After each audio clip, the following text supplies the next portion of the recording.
اللہ اللہ۔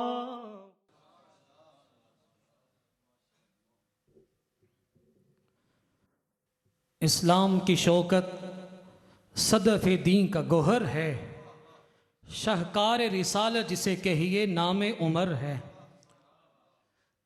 Programme کے بالکل آخری حصے کی جانب میں بڑھ چکا ہوں۔ کلیدی خطبے کے لیے میں نے صاحبزادہ ڈاکٹر سید حامد فاروق بخاری صاحب کو دعوت پیش کرنی ہے، لیکن اس سے پہلے امیر المؤمنین سیدنا فاروق اعظم کی بارگاہ میں اپنی طرف سے عاجزانہ نیاز پیش کرنا ہے، اور میں امید کرتا ہوں کہ ہر شعر پہ آپ میرا ساتھ ضرور دیں گے۔ اسلام کی شوکت صدف دین کا گوہر ہے، شاہکار رسالت جسے کہیے نام عمر ہے۔ جس نام کے صدقے سے دعاؤں میں اثر ہے، وہ نام عمر نام عمر نام عمر ہے۔ مہتاب کے حلقے ہیں ستارے میں صف آرا، یوں حسن شب ماہ کا ہم رنگ سحر ہے۔ وہ صحن حرم اور وہ ایک اینٹ کا تکیہ، کیا تربیت سرور عالم کا اثر ہے۔ فقر ایسا کہ کیسر و کسریٰ بھی دیں سلامی، فقر ایسا کہ کیسر و کسریٰ بھی دیں سلامی، حکم ایسا کہ دریا بھی جھکائے ہوئے سر ہے۔ عدل ایسا پکڑ سکتے ہیں کمزور بھی دامن، عدل ایسا پکڑ سکتے ہیں کمزور بھی دامن، رعب ایسا کہ خود ظلم کا دل زیر و زبر ہے۔ کترا کے گزر جاتا ہے اس دن سے ہر ایک غم، کترا کے گزر جاتا ہے اس دن سے ہر ایک غم، جس دن سے میرے ورد زباں نام عمر ہے۔ کعبے میں نماز آج ادا ہو کے رہے گی، خطاب کے بیٹے کی یہ آمد کا اثر ہے۔ دل سے جو کعبے میں نماز آج ادا ہو کے رہے گی، کعبے میں نماز آج ادا ہو کے رہے گی، خطاب کے بیٹے کی یہ آمد کا اثر ہے۔ دل سے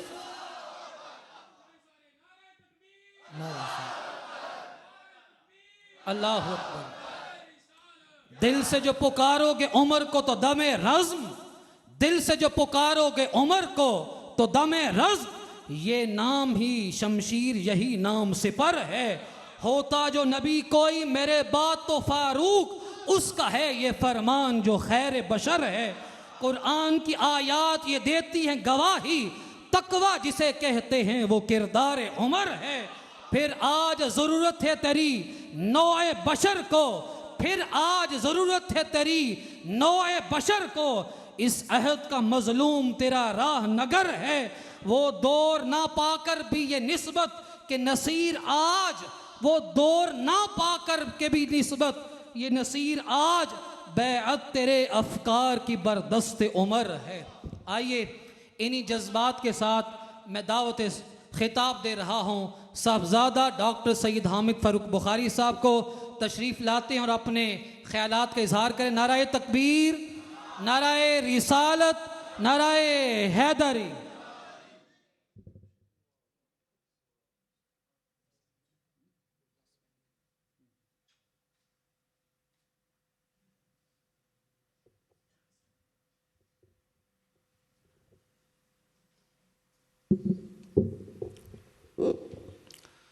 الحمدللہ وقفا وسلام علی عبادہ الذین اصطفیٰ خصوصاً علی محمد المصطفیٰ، اما بعد فاعوذ باللہ من الشیطان الرجیم، بسم اللہ الرحمن الرحیم۔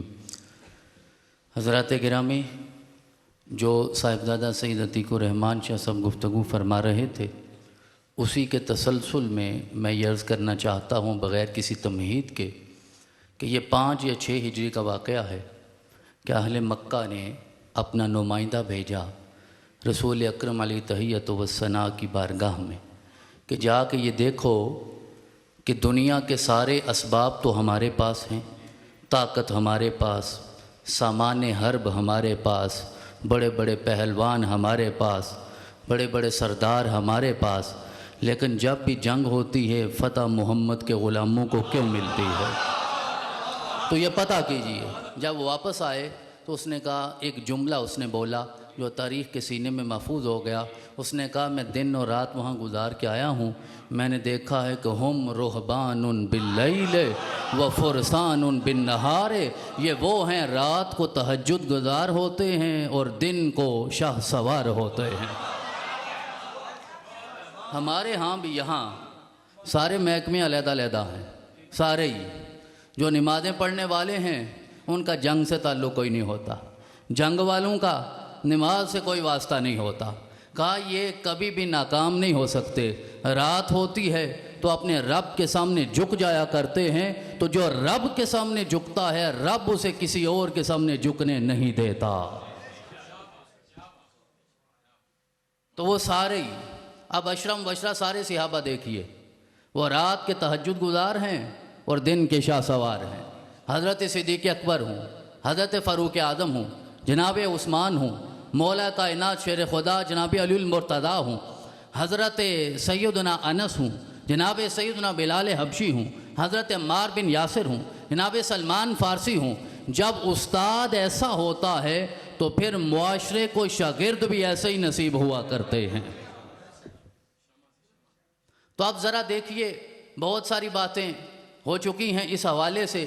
میں عرض یہ کرنا چاہوں گا کہ سب سے بڑا جو حضرت سیدنا فاروق اعظم کا ترہ ہے، جسے ہم ترہ امتیاز کہہ سکتے ہیں، وہ یہ ہے کہ اللہ کریم نے آپ کے صدقے کائنات کو عدل کا نظام عطا فرمایا ہے.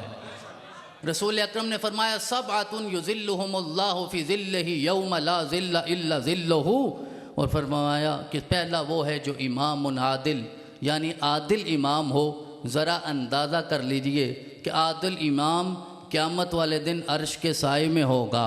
سب سے بڑے عادل محمد الرسول اللہ ہیں، اس کے بعد رب نے عدالت جناب عمر کو عطا فرمائی ہے. اور آپ کی عدالت کا اندازہ اس بات سے کیجئے کہ کیسر روم نے اپنا نمائندہ بھیجا کہ جا کے دیکھیے مسلمانوں کے امیر کا رہن سہن کیسا ہے، کچھ معاملات طے کرنے ہیں. آج ہمیں سوچنا ہے، میں اس ملک میں کھڑا ہوں جہاں ہمارے حکمران قبرستان میں بھی ریڈ کارپٹ بچھا کے جاتے ہیں، میں وہاں کھڑا ہوں.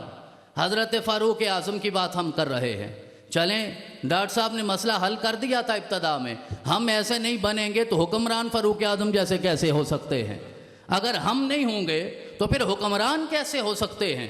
تو ذرا دیکھیے، وہ آیا، آ کے ڈھونڈا، تلاش کیا، کہا بتاؤ مدینے والو تمہارا امیر کہاں ہے؟ کہا ہمارے امیر کو ملنا چاہتے ہو تو وہ کسی محل میں نظر نہیں آئے گا، وہ اللہ کے گھر میں نظر آئے گا. وہ مسجد نبوی میں حاضر ہو گیا. دوپہر کا وقت تھا. راوی یہ کہتا ہے میں نے دیکھا ایک شخص لیٹا ہوا ہے اور سر کے نیچے اس نے اینٹ کا سرہانہ بنایا ہوا ہے. عین دوپہر کا وقت تھا، پسینہ نکل رہا ہے، زمین تر ہو رہی ہے. میں نے کسی سے پوچھا یہ تو بتاؤ تمہارا امیر کہاں ہے؟ کہا ذرا دیکھو تو صحیح، یہی تو ہمارا امیر ہے. اب اس نے ایک جملہ بولا اور وہ جملہ بھی تاریخ کے سینے میں محفوظ ہے. اس نے کہا عمر کو اینٹ کا سرہانہ بنا کے کچے فرش پہ نیند اس لیے آ جاتی ہے، عمر جو بھی کرتا ہے عدل سے کرتا ہے. ہم کبھی کبھی بات کرتے ہیں نا کہ عدل کے فوائد کیا ہیں، باقی سارے پڑھے لکھے فائدے چھوڑیں، یہ تحقیق کے، استدلال کے، جستجو کے فائدے چھوڑیں. عدل کا سب سے اچھا فائدہ یہ ہے رات کو سونے کے لیے نیند کی گولیاں نہیں کھانی پڑتی، نیند اچھی آ جاتی. تو فاروق اعظم سو گئے. ذرا اینٹ کا سرہانہ ہے، اس کا جو 24 لاکھ مربع میل پہ حکومت کر رہا ہے. اور اس نے جا کے پھر بتایا یہ کبھی ناکام نہیں ہو سکتے، کیونکہ ان کا امیر بھی اسی طرح زندگی گزارتا ہے جس طرح رعایا زندگی گزارا کرتی ہے. آپ کے زہد کو دیکھیے، آپ کی قناعت کو دیکھیے، آپ کی سادگی کو دیکھیے. تو بصرہ سے ایک وفد آیا، 3 دن آپ نے ان کی ضیافت کروائی اور ایک دن میں 3 وقت کھانا تیار ہوتا تھا. وہ کہتے ہیں جب بھی ہمیں کھانا ملتا تھا، کبھی روغن زیتون کے ساتھ کھانا بنا ہوتا تھا، کبھی گھی میں کھانا بنا ہوتا تھا، کبھی دودھ کے ساتھ ہماری ضیافت کی جاتی تھی. کھانے انواع و اقسام کے ہوتے تھے. لیکن جب خود امیر المومنین دسترخوان پہ بیٹھتے تھے تو جس طرح شاہ صاحب نے بات کی، خود وہ خشک کھانا کھایا کرتے تھے، چھنے ہوئے آٹے کا کھانا نہیں کھایا کرتے تھے، اور یہی بات آپ بتایا کرتے تھے اپنے خلفاء کو، بتایا کرتے تھے اپنے عاملین کو، بتایا کرتے تھے اپنے عمال کو، بتایا کرتے تھے اپنے گورنروں کو، اور آپ نے آخری وقت جب وہ رخصت ہونے لگے تو آپ نے ارشاد فرمایا میں امیر المومنین جناب عمر کا زہد عرض کر رہا ہوں، آپ کی قناعت، آپ کی سادگی عرض کر رہا ہوں۔ آپ نے ارشاد فرمایا میرا کھانا دیکھ کر تم اسے ناپسند تو کرتے ہو گئے، میں بھی انسان ہوں، میرا بھی دل کرتا ہے میں بکرے کا گوشت کھاؤں، میرا بھی دل کرتا ہے میں کوہان کا کٹا ہوا گوشت کھاؤں، میرا بھی دل کرتا ہے میں بنا ہوا گوشت کھاؤں، میرا بھی دل کرتا ہے چھنا ہوا آٹا کھاؤں، لیکن جب کھانے لگتا ہوں مجھے قرآن کی یہ آیت سامنے نظر آتی ہے وَيَوْمَ يَوْرَدُ الَّذِينَ كَفَرُوا عَلَى النَّارِ أَذْهَبْتُمْ طَيِّبَاتِكُمْ فِي حَيَاتِكُمُ الدُّنْيَا وَاسْتَمْتَعْتُمْ بِهَا، کہ جب یہ کھانا کھاؤں گا کہیں ایسا نہ ہو جائے کہ حشر میں میرا رب سوال کرے ساری لذتیں دنیا میں اٹھا آئے ہو، اب آخرت میں تمہیں کچھ نصیب نہیں ہوگا۔ لوگ طرح طرح کی باتیں کرتے ہیں، جتنے منہ اتنی باتیں۔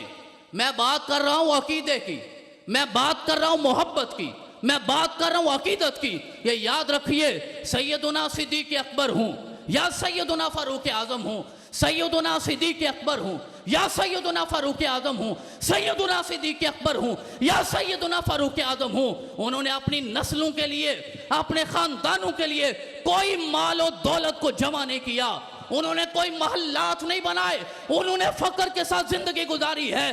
جاؤ جا کے پڑھو تمہیں پتہ چلے گا۔ ابو بکر جب اسلام میں آئے تھے مکے کا سب سے مالدار تاجر تھا، اور جب دنیا سے رخصت ہوتے ہیں صرف کفن کے کپڑے باقی تھے، وہ تو جو لائے تھے وہ بھی دین پہ قربان کر گئے تھے۔ اب تم سوال کرتے ہو عشق صدیق اکبر پہ، تم سوال کرتے ہو وفائے فاروق اعظم پہ، ہم نے تو اتنا جانا ہے اعظم بھی وہی ہوتا ہے، اکبر بھی وہی ہوتا ہے جو مصطفیٰ کے قدموں پہ قربان ہو جاتا ہے۔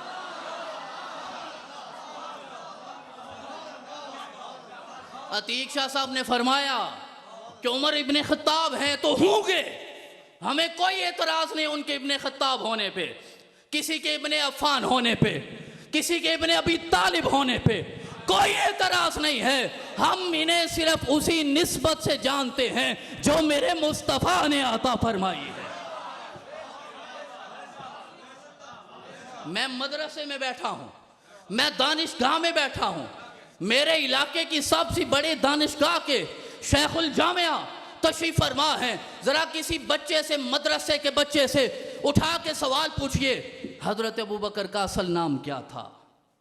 جواب نہ دارد، نہیں آئے گا جواب۔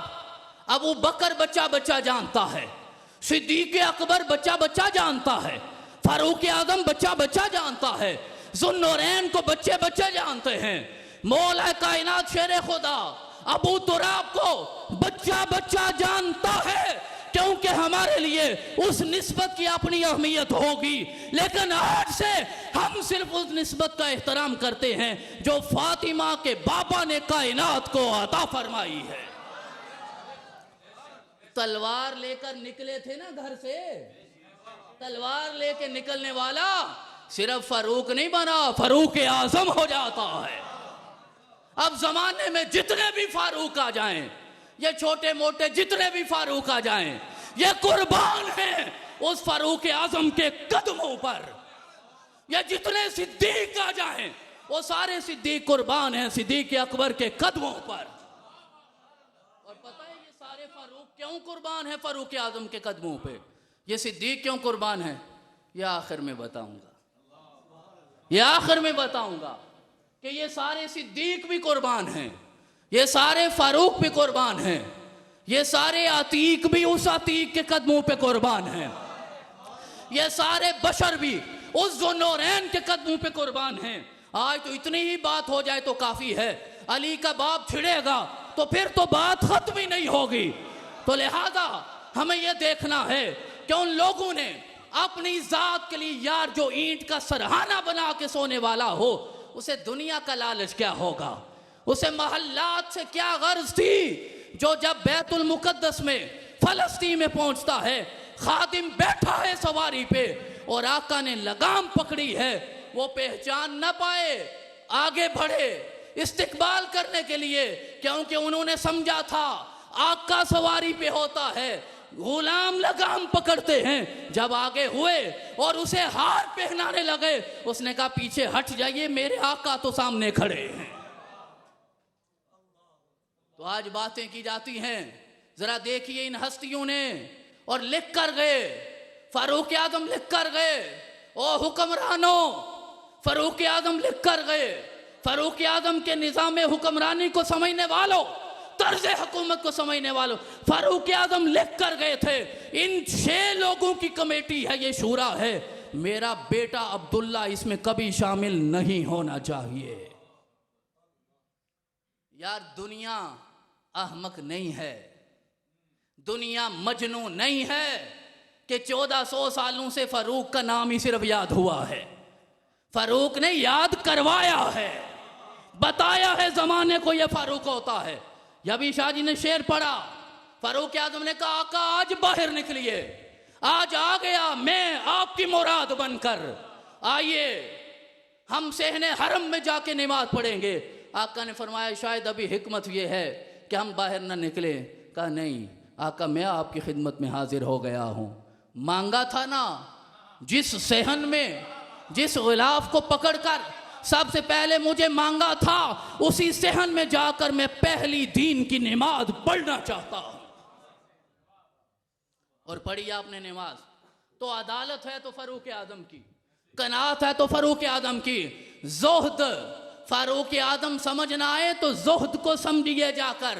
یار کوئی ڈکشنری دیکھ لیجئے، المنجد کو اٹھائیے، فیروز اللغات کو پڑھیے، القاموس المحیط کو پڑھیے، جا کے پوچھئے اساتذہ کرام سے کہ زہد کا معنی کیا ہوتا ہے۔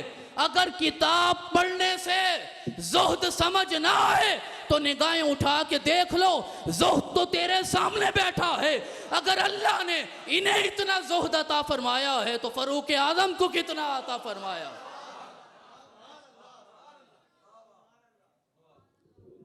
یہ آج یہ جو جنون ہے، یہ جو جذب و مستی کی کیفیت ہے، یہ آج جو سرشاری ہے، کیا ہم کوئی انجیکشن لے کر آئے ہیں فاروق اعظم کے نام کا؟ یہ ڈالا کس نے ہے؟ وہ کیوں ڈالتا ہے؟ اس کا وعدہ ہے جو میرا محبوب ہو جائے پھر کائنات پہ لازم ہوتا ہے، جس سے اللہ محبت کرتا ہے تم بھی اس سے محبت کرو۔ اور یہ جو پیٹرولنگ کا نظام ہے، ہر وقت دیکھتے ہو نا، یہ گاڑیاں جو پیٹرولنگ کر رہی ہوتی ہیں، جو راتوں کو گشت ہوتا ہے، یہ نظام کائنات کو میرے فاروق نے دیا ہے۔ پیٹرولنگ وہ خود کرتے تھے، خود کرتے تھے پیٹرولنگ رات کو۔ اور ایک دن ایک گھر کے پاس سے گزرے اور 3 میل دور تھا مدینہ سے، ہرا جگہ ہے، اور وہاں اندر بچوں کے رونے کی آواز آئی۔ جا کے پوچھا، بتایا گیا شام کا میں نے وہ ہنڈیا چڑھا رکھی ہے چولہے پہ، پانی ہے، کھانے کو ہے ہی کچھ نہیں، پانی ابلتا ہے، دینے کو کچھ نہیں، 3 دن ہو گئے بچوں نے کھایا کوئی نہیں، رو رہے۔ تو آپ چلے گئے بیت المال، مشہور واقعہ ہے، آپ نے وہاں کھانا اٹھایا اور آپ کا خادم اسلم آگے بڑھا اور کہا حضرت میں اٹھاتا ہوں۔ آپ نے فرمایا آج تو تم اٹھاؤ گے، قیامت کو کون اٹھائے گا؟ کون اٹھائے گا؟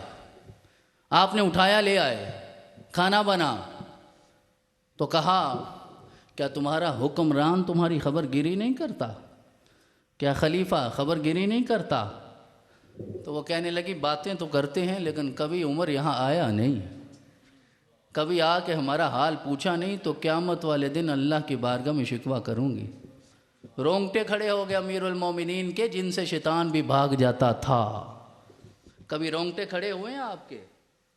یہ رونگٹے کھڑے ہونے کی کبھی لذت آپ نے محسوس کی ہے؟ وہ خشیت کا درجہ کیا ہوتا؟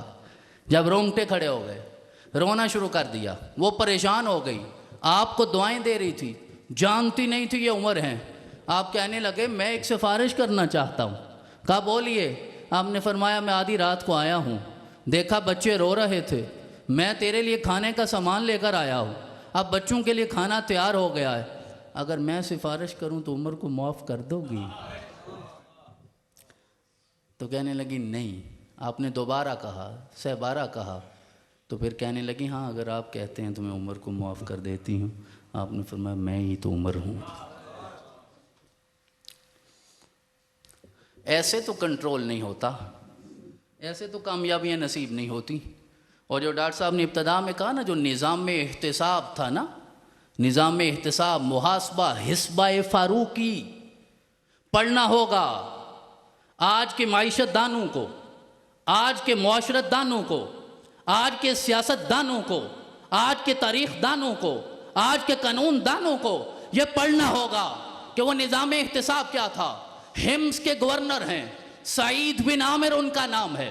حضرت تشریف لے گئے، کبھی کبھی جا کر کھلی کچہری لگایا کرتے تھے۔ کھلی کچہری لگ گئی، سامنے گورنر بیٹھ کے آپ نے پوچھا کسی کو گورنر سے کچھ شکوہ ہے تو بتائیے۔ ایک فرد کھڑا ہو گیا، کہا حضرت ہمارے گورنر سے ہمیں 4 شکایتیں ہیں۔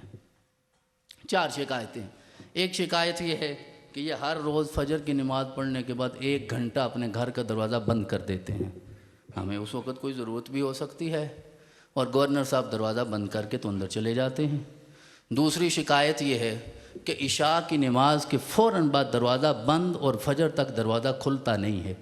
رات کو بھی ضرورت ہو سکتی ہے، گورنر 24 گھنٹوں کا ہوتا ہے، صرف شام تک کا گورنر تو نہیں ہوتا۔ اور کہا تیسرا شکوہ یہ ہے کہ ہفتے میں 1 دن پورا دن اپنے گھر سے باہر نہیں نکلتے، پورا دن۔ اور چوتھا یہ کبھی کبھی مجلس میں بیٹھے بیٹھے اچانک بے ہوش ہو جاتے ہیں۔ تو جب وہ بے ہوش، گورنر ہی بے ہوش ہو گیا، ہم کیا کریں گے؟ تو یہ ہمارے 4 مسئلے ہیں۔ آپ نے فرمایا سعید بتاؤ کیا وجہ ہے؟ آپ نے فرمایا یہ میں اب عمر کے گورنر کی بات کر رہا ہوں، عمر کی نہیں، عمر کے گورنر کی۔ فرمایا سعید بتاؤ، تو کہنے لگے امیر المومنین میری بیوی بیمار ہے، وہ گھر کے کام نہیں کر سکتی، ہمارے بچے ہیں، میں فجر کی نماز کے بعد گھر کے کام خود کرتا ہوں، اپنے بچوں کو تیار کرتا ہوں، بیوی کی دوا کا سامان کرتا ہوں، پھر گھر کے کاموں سے فارغ ہو کر میں لوگوں کے پاس چلا جاتا ہوں۔ اور رہی کہ میں عشاء کے بعد دروازہ کیوں بند کر دیتا ہوں، کیونکہ میں نے سیکھا یہ ہے کہ دن جو ہے وہ مخلوق کے لیے ہے اور رات خالق کے لیے ہے۔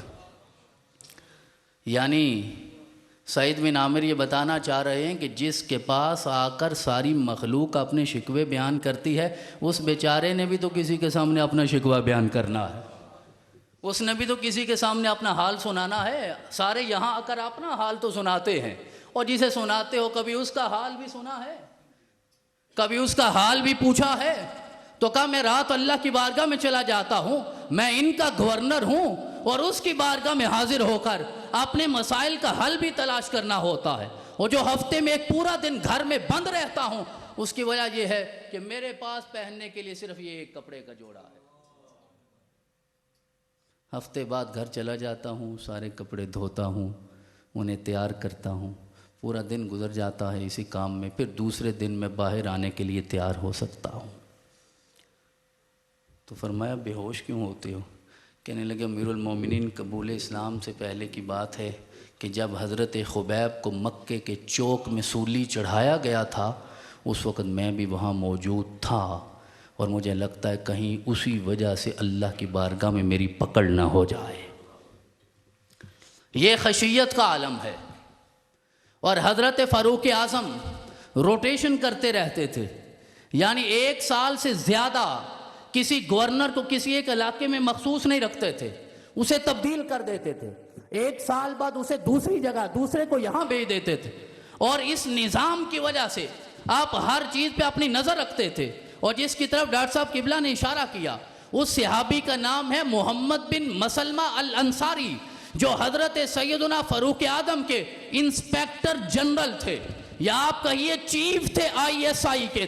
آپ ہر چیز پہ نظر رکھتے تھے اور فاروق اعظم کو آگاہ کرتے تھے۔ اور وہ حضرت عیاض بن غنم کا واقعہ آپ نے پہلے سنا ہے، فرمایا جاؤ یہ لاٹھی لے جاؤ، جا کے بکریوں کو چراؤ، کیونکہ آپ نے وہ عمل کیا ہے جس سے اللہ اور اس کا رسول ناراض ہو گیا۔ نام تھا عیاض بن غنم۔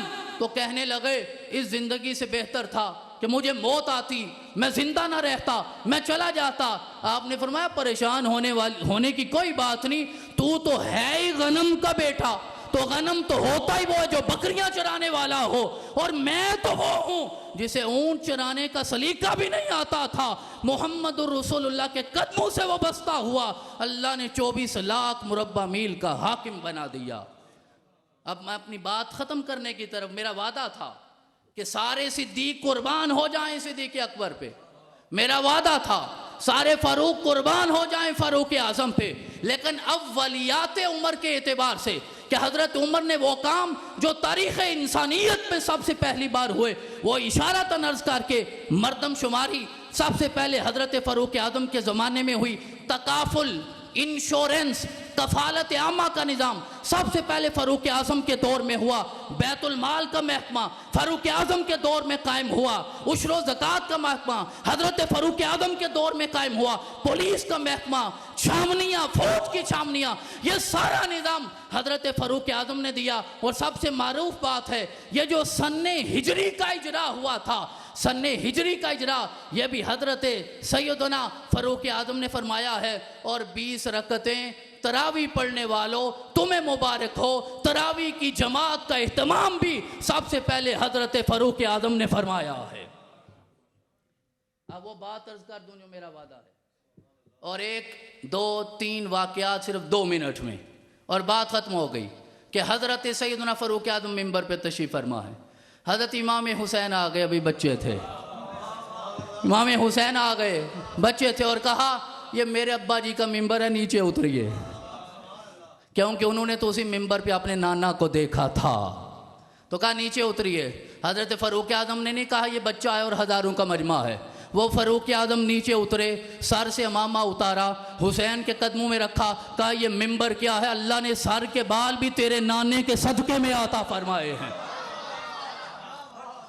دوسرا واقعہ، حضرت عبداللہ بن عمر آ گئے، کہا میں حسن اور حسین کے ساتھ کھیل رہا تھا، انہوں نے کہا کہ تم ہمارے نانا کے غلام ہو، تم ہمارے رسول کے نوکر ہو، تو میں تو آپ کا صاحب زادہ ہوں، میں تو شہزادہ ہوں، میں تو ابن خلیفہ ہوں، امیر المومنین کا بیٹا ہوں۔ عمر نے کہا یہ ساری باتیں چھوڑو، بتاؤ کہاں حسن اور حسین بیٹھے ہیں۔ حضرت عمر تشریف لے گئے، حسین کو کہا مجھے لکھ کر دو آپ نے یہ جملہ کہا ہے۔ حسین نے کہا جب بول دیا تو ہو گیا، لکھنے کی ضرورت کیا ہے؟ کہا اس لیے لکھوانا چاہتا ہوں، جب قبر میں جاؤں گا سند ساتھ لے کر جاؤں گا کہ جنت کے سردار نے مجھے اپنی غلامی عطا فرمائی ہے۔ فارس فتح ہو گیا، مدائن فتح ہو گیا، ایران فتح ہو گیا، کسرا ایران کے کنگن آگے کوئی کنگن لے گیا، جو جو نصیب میں تھا سارے لے گئے۔ اب وہ یزدگرد جو بادشاہ ہے اس کی شہزادی نام شہربانو ہے، آپ نے کہا یہ شہزادی ہے، میں چاہتا ہوں کسی شہزادے کے حرم میں دیا جائے۔ کھڑے ہو گئے، لوگوں نے کہا آپ بادشاہ ہیں، آپ کا بیٹا شہزادہ ہے۔ اس موقع پہ بھی عمر فاروق نے کہا نہ میں بادشاہ ہوں نہ میرا بیٹا شہزادہ ہے، کائنات کا بادشاہ محمد ہیں اور شہزادے جناب امام حسین ہیں۔ بلایا، نکاح کروایا۔ او حسینی سادات کی مجلس میں بیٹھنے والوں، نکاح پڑھانے والی ذات کا نام عمر ہے، جس کا نکاح ہوا ایک حسین ہیں، ایک شہربانو ہیں، اللہ نے ان کے وجود سے کائنات کو زین العابدین عطا فرمائے ہیں۔ لہذا ہم فاروق اعظم پہ قربان، ہم صدیق اکبر پہ قربان، کیونکہ اس کی وجہ یہ ہے جو مصطفیٰ کے نواسوں پہ قربان ہے ہم اس کے قدموں پہ قربان ہیں۔ آخر میں شکریہ ادا کرنا چاہوں گا عزت مآب وائس چانسلر جامعہ گجرات پروفیسر ڈاکٹر محمد مشاہد انور صاحب کا۔ یقیناً آپ کے آنے سے ہمیں تقویت ملتی ہے، ہماری الفت اور محبت میں اضافہ ہوتا ہے۔ اتنے بڑے لوگ جب بیٹھے ہوں گے تو ان کے سامنے بات کرنے کی لذت ہی اپنی ہے، تو میں یہ سمجھتا ہوں یہ محبت کے سلسلے اتنے دراز ہو جائیں گے، اتنے دائمی ہو جائیں گے کہ یہ تواتر کے ساتھ ہمیشہ انشاءاللہ تعالی چلتے رہیں گے۔ اور آج کی مجلس میں سید شاہد حسین شاہ صاحب تشریف لائے، اور ہمارا ننھا شہزادہ ہمارے بھائی صاحبزادہ سید حافظ صباحت الحسن شاہ صاحب ابھی کچھ دن پہلے دنیا سے رخصت ہو گئے، عین جوانی میں، شباب میں، لیکن انسان بے بس ہے اور وہ بے نیاز ہے۔ اللہ کریم ان کا آنا ہمارے لیے باعث برکت بنائے اور شاہ جی کی مغفرت فرمائے، اور یہ دونوں خاندانوں میں جو محبت کا سلسلہ ہے اسی طرح آگے چلتا رہے۔ معزز و محتشم حاضرین، بڑے ادب کے ساتھ قبلہ پیر سید زاہد صدیق بخاری دامت برتن عالیہ کی خدمت میں گزارش کروں گا مائک پہ تشریف لائیں اور دعائے خیر فرمائیں۔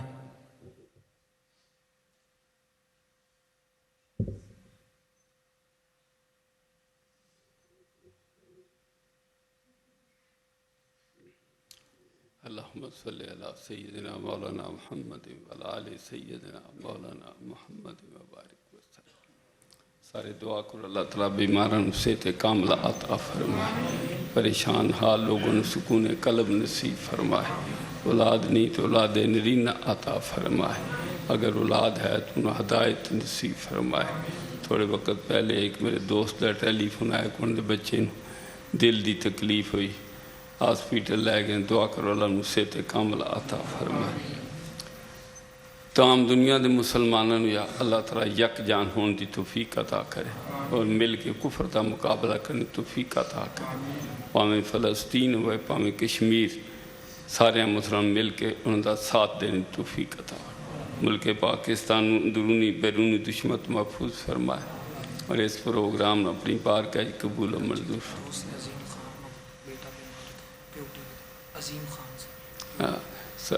دوست عظیم خان صاحب دا بیٹا بیمار ہے، اللہ تعالیٰ انہوں بھی صحت کاملہ عطا فرمائے۔ جتنے لوگ دعا واسطے آتے ہیں سب دی نیک تمنا قبول فرمائے۔ یا اللہ میرے نے بچیاں بھی قبول فرما اور اس دن تاک قیامت اچھر آباد کر۔ میرے حضور قبلہ عالم حضور دیال امت دی قبر تے کروڑا رحمت اندر نزول فرما، ساڑھے مرکز میں قیامت تاک آباد کر۔ قبلہ صاحب نو صحت کاملہ عطا فرما۔ ربنا آتنا فی الدنیا حسنۃ وفی الآخرات حسنۃ وقنا عذاب النار۔ صلی اللہ تعالیٰ علی رسول خیر خلقہ ونور عرشہ وزینت فرشہ محمد وعلی آلہ وصحبہ اجمعین برحمتک۔